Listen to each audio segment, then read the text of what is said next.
नमस्कार दोस्तों, मैं प्रताप। बहुत स्वागत है आपका भोजपुरी यूट्यूब बिहार चैनल में। समाजवादी पार्टी के नेता शिवपाल सिंह यादव फिलहाल एक्शन मूड में दिखाई दे रहे हैं। शिवपाल सिंह यादव ने प्रदेश सरकार को घेरते हुए योगी आदित्यनाथ के बुलडोजर पर निशाना साधते हुए कहा है कि भाजपा बुलडोजर दिखाकर विपक्ष को डराना चाहती है। निर्दोषों के मकानों पर बुलडोजर चलना लोकतंत्र के लिए सही नहीं है।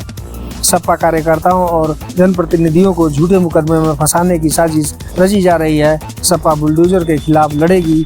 नए साल में सड़कों पर सत्याग्रह होगा।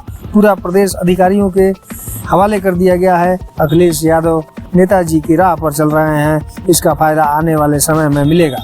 शनिवार को एक निजी कार्यक्रम में शामिल होने के लिए शिवपाल सिंह यादव कानपुर पहुंचे। कानपुर में शिवपाल सिंह यादव ने कहा, सरकार झूठे मुकदमे लिखकर परेशान कर रही है।